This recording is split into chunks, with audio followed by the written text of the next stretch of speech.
Саламатсыздар ма, құрметті подписчиктер. Бүгінгі сабақта цветной принтердің головкасын тазалауны үйренеміз. Біздің алдымызда Epson L805 принтері. Головканы тазалау үшін біз крышкасын ашуымыз керек. Крышкасын ашу үшін алдыңғы қатарында екі шуруп бар. Біріншісін босатамыз. Және екіншісін босатамыз.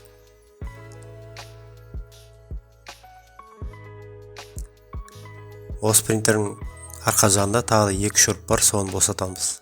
Міндетті түрде. Шуруптар барлығы бірдей типтері.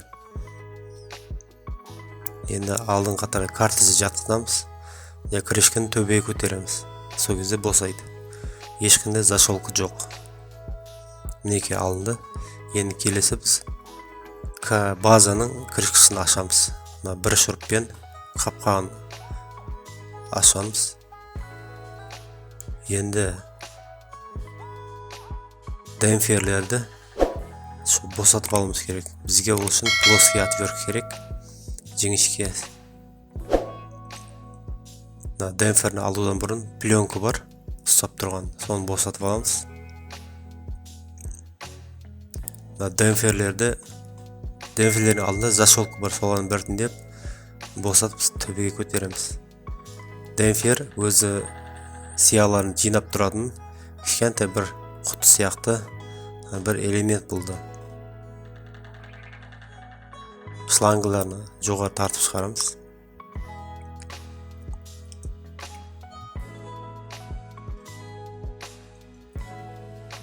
Мына демпфердің бәрін алып болдық. Демпферні тазалау бойынша бөлек видео бар каналымда, соған кіріп көрсеңіздер болады. Мінекей көріп тұрғандас, бұл головка, печатающий головка.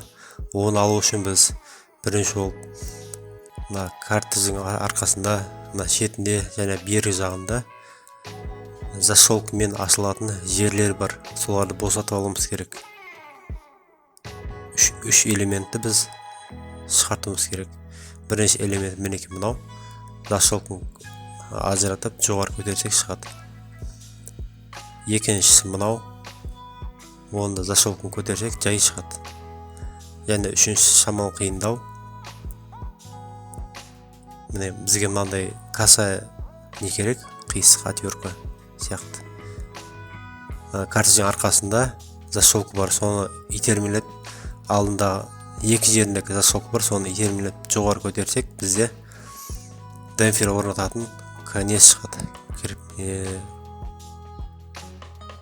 Мінекей мынау креплениесі, яғни зашолка. Біреу, екеу. Осыларды біз итеріп шығарсақ болды, шығады сол крышкасы. Келесі бізде мінекей ең келдік. Картіз 3 шуруппен қатырылған. Мына 1, 2, 3, үшінші төмен жақта тұр. Сол шуруптарды босатуымыз керек. Ол шуруптар үшеуі бірдей, бір-біріне сәйкес келеді. Екіншісін босатамыз. Үшіншісін мен алдын ала босатып қойған едім. Жаймен көтереміз, қатты емес. Себебі картридж, яғни головка, мына шлейфтерге жалғанған. Мына екі шлейф қосылып шықты. Біреу қалындау, біреу жіңішкелеу. Жаймен төменге аударып, екі шлейфті босатып аламыз. Қатты тарттаймыз, жаймен жылжытып шығарамыз. Мінекей босады. Мынау бізде печатающий головка. Печатающий головканың ішінде 6 дорожка болады, яғни 6 түске арналған сопла болады. Мына жер көрініп тұр ма, сіздерге жоқ па? Олар өте майда болады. 6 түске арналған. Печатающий головканы не үшін тазалайды? Ол ішінде краска әшейін тұрып қалса, шығармай қоятын болсақ, қатып қалады. Оны тазалау үшін бізге мистер мұсыл керек, және жидкость керек, шприц керек, және шланга керек. Осыны шлангын жалғап, бізге құты керек. Енді мінекей печатающий головка, бізде порты бар, портына су тиіп кетпей керек. Міндетті түрде салфеткеге картіздің головканың бетін тигізіп керек. жан-жағын тазалап көрейік.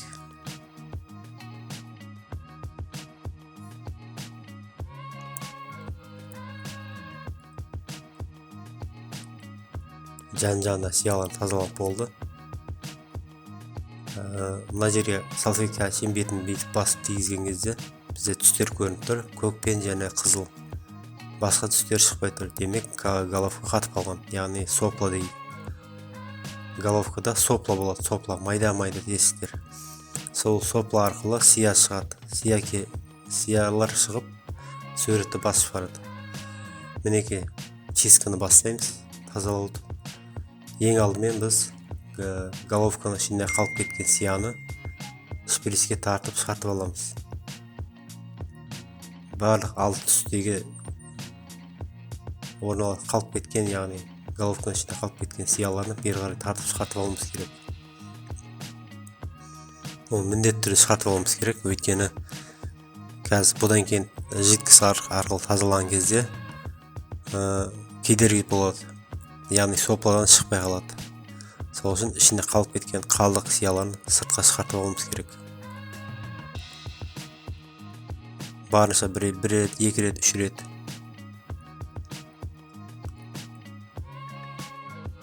Мінекей жидкость алдық. Мына шприцті тартқан кезде ішінде ауа қалу керек міндетті түрде. Қазір түсіндіремін не үшін екендігін.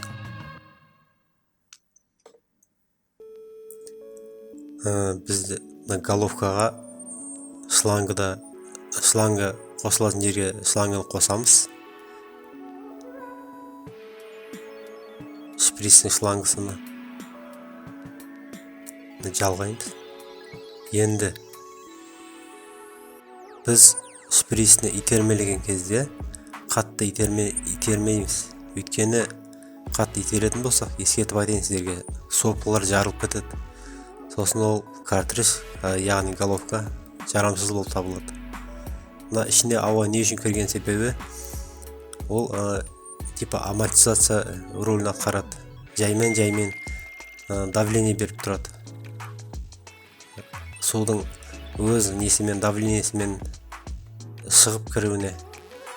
Біз сияны головкаға кіргізген кезде қатты итермелейміз. Бірінші тартамыз, сосын барып итереміз. Тартамыз, итереміз. Өйткені егерде сіз шприцті бірден ауа кіргізбей печатающий головкаға салып итеретін болсаңыз, соплалар бірден жарылады да, одан кейін ол жарамсыз болып табылады. Мінекей шприцті тартып, алға итеріп, артқа тартып, алға итеріп сөйтіп, алты түстің барлығын тазалаймыз міндетті түрде.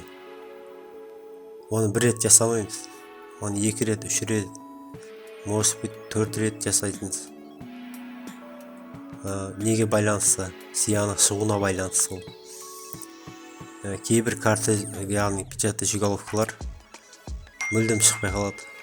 Кейбір карта головкаларда. Кейбір түстерде көптеу шығады, кейбір түстерде мүлдем шықпайды. Кейбір түстерде жартылай шығады, жартысы шықпай қалады. Сол үшін осы тәсілмен қайта тазалай береміз. Бір қалыпты, яғни сопладан бір қалыпты жидкость шыққанға дейін. Оны қалай білеміз? Егерде жидкостьті итермелеген кезде картридждің головканың бетіне қарап тұрсаңыз, яғни соплаларға не сияқты, фонтан сияқты ұшып шығады. Кейбір соплардан шығып тұрады, кейбір соплардан шықпай тұрады.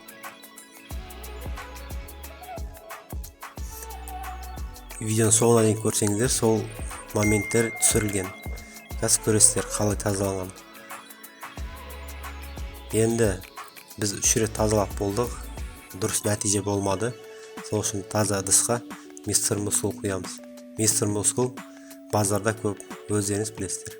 Салфетпен саламыз. Байқасаңыздар, мистер мускулы мен көп құйған жоқпын. Шамалы 1 сантиметр құйым болды. Жарты миллиметр дегеніміз. Онда көп құюға болмайды. Головканы соған тек бетіні ғана тигізетіндей, беті сиіп тұратындай құю керек. Яғни не үшін? головкада білесіздер, жаңа порттар бар, шлейф қосылатын жер, сол жерге су тимей керек. Енді бұл ыдысты салып болғаннан кейін пакетке орап қоямыз. Өйткені мистер Мускул ұшып кетеді ауаға. Сондай болмаса пакетке орап қоямыз, болды. Сонымен 3 күнге қалдырамыз. Мінекей 3 күн өтті. Пакетті ашамыз да ары қарай жұмысты жалғастырамыз. Қазір байқасаңыздар,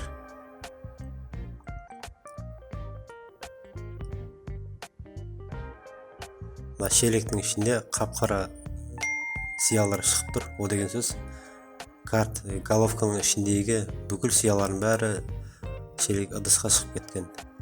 Енді тазалауды бастаймыз. Шетінен бастап, 1-ші, 2-ші, 3-ші, 4-ші, 5-ші, 6-ші. 6 түстің бәрін тазалаймыз осындай тәсілмен.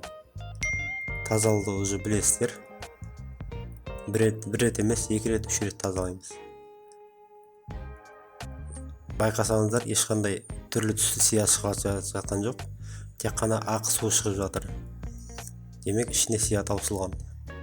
Біздің келесі жұмысымыз істеп жатқан қазір ішіндегі қалып кеткен майда шүйде крас сияларын шығару. Мына 3 түс дайын. Келесі түстерді жасаймын, тазалаймыз. Мына жерде видеода қарасаңыздар, үлкейтіп түсірген. Сопладан су бір қалыпты шығып жатыр, яғни жеткіз. Ол дұрыс нәрсе. Мына енді нәтижеге жеттік. Соплар толығымен түгел тазаланды. Мінекей. Келесі түсті тазалаймыз. Байқасаңыздар, видеода шамал көрмей жатыр. Бір қалып шығып жатыр. Біреуінде қалып кеткен жоқ. Бәрі сопладан су шығып жатыр. Яғни түгел тазаланды деген сөз.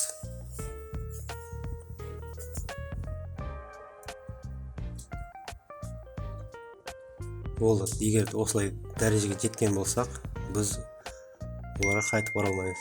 3 түс тазаланды, 2 тазаланды. Демек, общий 5 түс тазаланды. Енді соңғы түс бізде құбылмалы болып тұр.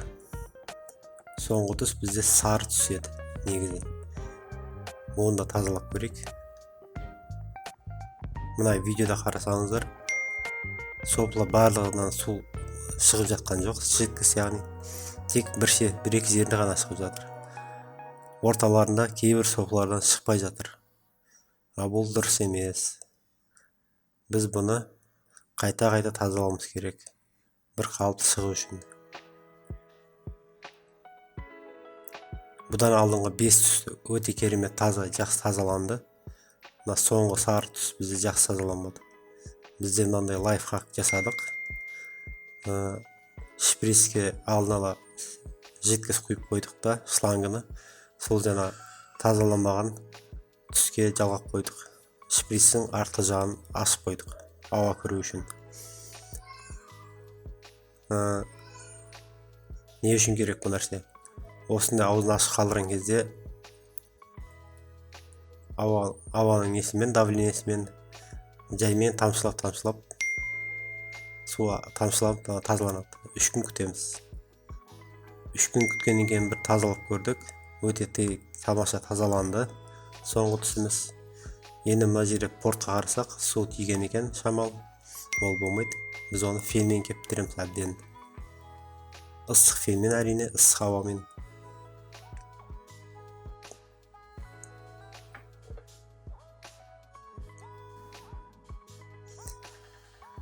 Егер де кептірмейтін болсақ, картыз, яғни головканы кептірмей принтерге орнататын болсақ, принтерні токқа қосқан кезде сол головка күйіп кетеді, және принтер күйеді. Соны ескертіп айтайын. Кепті, мына шлейфтерін жалғаймыз. Бізде 2 шлейф бар. Шлейф жалған кезде дұрыстап байқап жалғаңыздар, сындырып алмай. Өйткені ол жіңішке шлейф болып саналады, сынатын шлейф.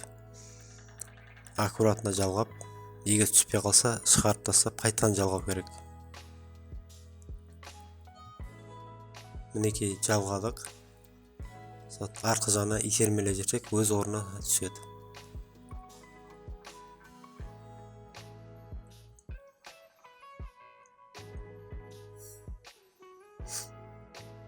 Бір тексеріп шығамыз міндетті түрде. Дұрыс жалғанғаннан кейін печатающий головканы орналастырып, сосын 3 шурупты қатырамыз. Міндетті түрде шуруптар қалып кетпей керек. 3 шурупты міндетті түрде қатырамыз. Егер де бір шуруп қалып кететін болса, кейін басып шығару барысында головка орнынан босап кетеді, ақау береді. Мұқият болыңыздар. Принтерді шашып және қайтадан жинау барысында ешқандай шуруп артық қалмау керек, немесе жетпей қалмау керек. Барлық шуруптар өз орнында қатыру керек. Бізде мына крепление бар, соны қатыруымыз керек. Яғни шлейфтерін жауып тұратын қапқа мінекей өз орнына қойып басқан кезде защолка жабылады. Екінші қапқағы бар, сыртынан жабылатын. Өзінің орнына қойып басып жоғары көтерсек защолкамен қысылып қалады. Мінекей жабылды. Жақсы. Енді келесі бізде демпфер орнататын крышкасы бар, қапқа мінекей осы өз орнына қойып қатырамыз. Оның артында 2 защолка бар, сол орнына түсу керек.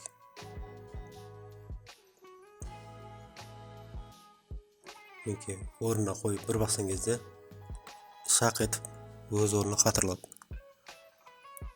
Тексеріп көреміз, барлық жақсы. Түстердің орналасуына байланысты біз ретімен демпферлерді өз орнына қатыруды бастаймыз.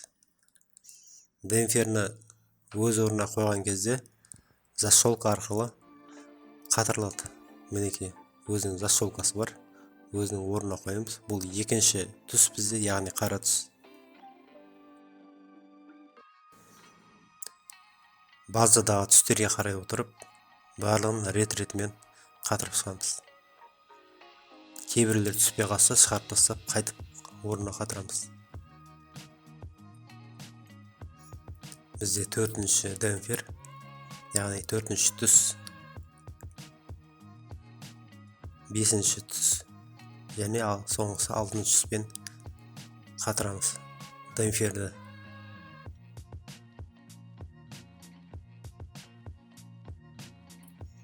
Соңғысы бізде темный көк, яғни кәдімгі көк түсті демпфер орнаттық. Енді шлангыларды өзінің орнына қойып кіргізіп шығамыз. Өзінің орны бар, арнайы. Шлангыларды негізінен ретімен тартып орналастырған дұрыс. Мына жерден ойнап қалды шлангылар, ол дұрыс емес. Басынан алып бастап, қайтадан орналастырамыз. Не үшін десеңіз, ертең бұл каретка, база тұрған каретка, яғни печатающий головка тұрған каретка, ары-бері басып шығару барысында барып кеп тұрады. Сол кезде шлангылар да соған қоса барып кеп тұрады. Ойнап қалмау керек шлангілер, немесе тартылып қалмау керек. Сол үшін өзінің орнымен, өзінің ұзындығымен орналастыру керек. Мінекей енді дұрыс болды.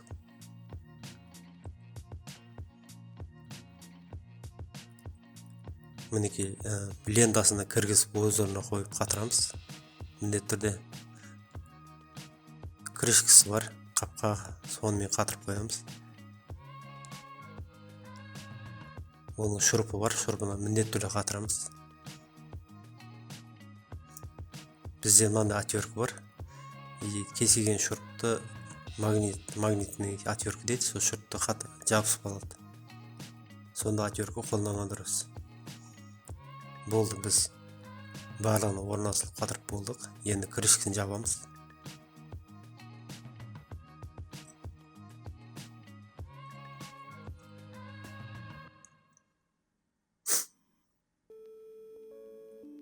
Базаны орнына қоямыз.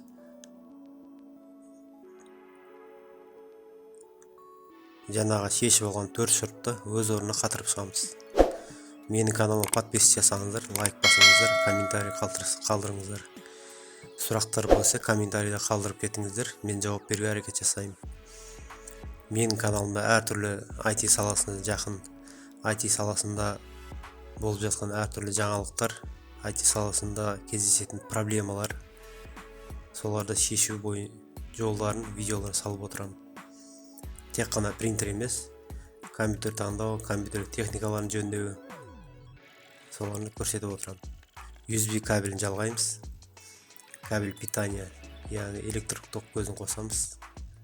Мынау бізде шлангы, отход шығатын шлангы, банкіге жетіп тұр. Принтерін қосамыз. Мына жері қазір оқып жатыр, печатающий головканы. Егер де сол тоқтаса, демек принтер дұрыс жұмыс істеп жатыр. Мінекей дұрыс болды. Енді ары қарай тест юз шығарамыз, яғни принтерін тексеріп көреміз. Головканы қалай дұрыс шыққан. Барлық түстер таза шықты. Өте керемет, өте жақсы.